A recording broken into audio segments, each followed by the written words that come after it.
Hello friends, இந்த வீடியோவில் என்ன பார்க்க போகிறோம்னா, இன்றைக்கி சிங்கப்பெண்ணை சீரியலில் என்ன பார்க்க போகிறோம். ஆனந்தி வந்து ட்ரெஸ் எடுக்க போகிறாங்க. அதே சமயம் அன்பு வந்து போகிறாங்க. 2 பேரும் ஜவுளி கடை வாசல் வந்து நின்று இங்கே வந்து உள்ளே வந்து இருந்து எடுத்துக்கிட்டு இருக்காங்க. அப்போ அன்பு வந்து ஆனந்தியை நினச்சி அவள் இந்த புடவை கட்டினா எப்படி இருக்கும்னு நினைக்கிறாரு. அதே சமயம் ஆனந்தி வந்து அன்பு இந்த வேட்டி சட்டை எடுத்தால் எப்படி இருக்கும். அப்போ வந்து கடைக்காரர் சொல்கிறாரு, நீங்கள் எப்படி ஒரு பொண்ணை வந்து மனசில் நினைக்கிறோம் அதே மாதிரி தான் மேடை வந்து ஒரு பையனை வந்து மனசுக்குள்ளே நினைக்கிறாங்க அப்படின்னு வந்து சொல்கிறாங்க. இதை கேட்டு ஆனந்தி வந்து அதிர்ச்சி ஆகிறாங்க. இதை தான் வந்து காட்டுறாங்க. ஆனந்தி அன்பு இருக்கிறாரு, அன்பு ஆனந்தி இருக்கிறாரு நமக்கு தெரியல. இவருடைய ஒன்று சேரணும் அப்படி தான் நினச்சிக்கிட்டு இருக்காங்க. அதே சமயம் மகேஷ் முத்துராம ஏதோ பிளான் பண்ணுறாங்க. கருணாகரன்ட்ட நம்ம சொல்லலாமா அப்படின்னு சொல்லி பிளான் பண்ணிக்கிட்டு இருக்காங்க. என்ன நடக்க போகுது அப்படிங்கிறத பார்க்கலாம். இதுக்கடுத்து புனிதா அப்படிங்கிற சீரியல் வந்து நம்ம பார்க்க போகிறோம். புனிதா அப்படிங்கிற சீரியலில் வந்து பார்த்தீங்கன்னா, இப்போ சாப்பாடு வந்து அம்மாவும் கொண்டு வந்துட்டாங்க.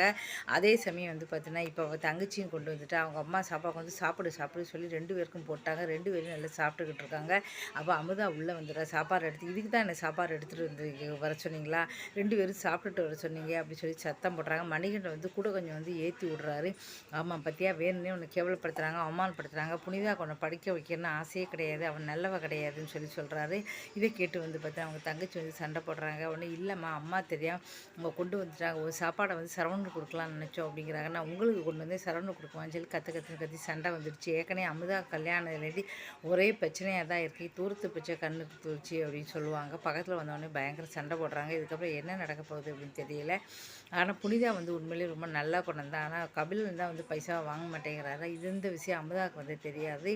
இப்போ இப்படி தான் வந்து இந்த புனிதா அப்படிங்கிற சீரியல் வந்து போய்கிட்டு இருக்கு. அவங்க என்ன சொன்னாலும் வந்து கேட்குறதே இல்லை. இப்போ புனிதா அப்படி சிங்கப்பெண்ணை இந்த 2 சீரியல் வந்து நம்ம வந்து பார்த்துக்கிட்டு இருக்கோம். இந்த 2 சீரியல் இதான் வந்து நடந்துகிட்டு இருக்கு. அதே சமயம் பூங்கொடி அப்படிங்கிற சீரியல் அதே வந்து பார்க்கலாம். அதில் வந்து படிக்க வைக்க மாட்டேன், சித்தி திருத்து இப்போ சரவணன் பேச்சை கட்டு வேணுன்னே இந்த பரீட்சையை கூப்பிட்டு போகல, அதனால் நானே போய்க்கிறேன்னு சொல்லி அவங்க வந்து பாவம் கோயிலில் போய் வச்சு பேசுகிறாரு. டைம் ஆயிடுறது.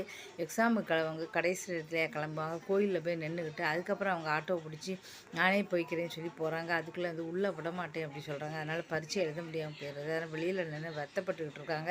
இதுக்கப்புறம் வந்து பார்த்தீங்கன்னா, பூங்கொடி வந்து சரவணன் வந்து கூட இருக்க போகிறாங்களா இல்லை பிரிஞ்சு போயிடுவாங்களா அப்படின்னு வந்து தெரியலை. ஏன்னா படிப்புக்காக தான் வந்து படிக்க வைக்கிறேன்னு சொல்லிட்டு இப்போ அப்பா மாதிரி சரவணன் அம்மா பேச்சை கட்டு தர்றாரு. சரவணனுக்கு அவள் அப்பாவுக்கு எந்த வித்தியாசம் கிடையாது சொல்லலாம்.